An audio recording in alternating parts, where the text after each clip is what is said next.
Kamakailan lang nung inanunsyo ang pagre-retiro ng long-time import ng Meralco na si Alin Doram after ng kanyang 13 years sa paglalaro ng basketball. One-time Japan B-League champion at finals MVP. 3-time best import naman sa PBA, sayang nga lang hindi nakapagkampiyon dahil sa kagagawa ni Justin Brownlee. Kaya naman this coming conference na Commissioner's Cup, bagong import na ibabandera ng Meralco. Ito nga po ay ang Panamanian American na si Akil Mitchell. Currently 32 years old, listed 6'9". Produkto ng University of Virginia ng USNCAA Division 1. Isang journeyman na naglaro sa Italy, Germany, Australia, Greece, Puerto Rico at most recently ay sa Chinese Basketball League sa koponan ng Qingdao Eagles. High flyer big man na kayang umiscore labas at loob mga idol. Unstoppable ang kanyang mga hook shot sa low post. Isa nga sa mga playing style na mahirap depensahan. Very unselfish player din na magbe-benefit sa kanyang mga teammates sa Meralco. Noong naglaro si Akil Mitchell sa NBL Australia taong 2017, doon niya na-experience ang nakakatakot na injury kung saan sa kalagitnaan ng fourth quarter ng laban nasundot ang kaliwang mata niya at lumabas talaga yan. Nakakakilabot mga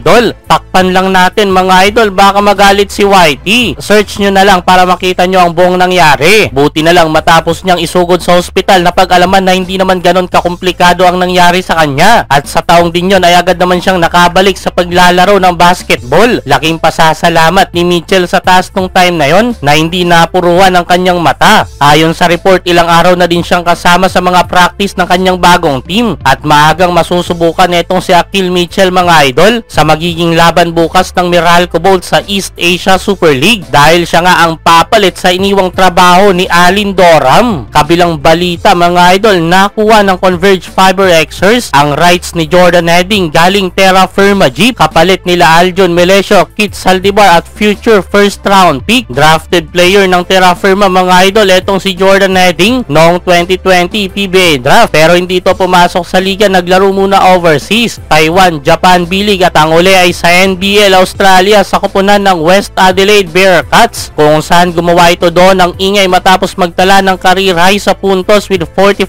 points. Marami nang nakakakilala dito sa Phil Australia na si Jordan Heading, isa sa mga quality player ng ating national team na Gilas Pilipinas. Kilala sa pagiging matinik na shooter behind the arc. Siguradong magpapaulan ito ng mga tres sa PBA. Paniguradong malaking boost ang maibibigay niya sa Converge Fiber. After 4 years matapos niyang magpa-draft, finally maglalaro na si Heading sa PBA mga idol. Una na siyang nakuha ng Strong Group Athletics, ngayon sa PBA naman sila magsasama ni Coach Charles Chu. Bukod sa rain or shine, may isa ng independent teams ang kabang-abang na mga idol dahil bukod kay Jordan Heading, parating na rin kanilang first overall pick rookie na si Justin Baltazar. Imagine mga idol kung gaano nakalakas ngayon itong Converge Fiber. Samahan pa ng ibang rising stars ng team na sina Justin Arana, Alex Stockton, Shawnee Winston at iba pa. Nung wala pa ngang Justin Baltazar at Jordan Heading ay muntik na nilang matalo ang San Miguel Beermen sa best of 5 quarterfinals. Paano pa kaya ngayong meron na mga idol at dagdagan pa yan ng bigating import na si Chick Diallo? Abay talagang maraming team ang papahirapan ng Converge Fiber sa darating na Commissioner's Cup.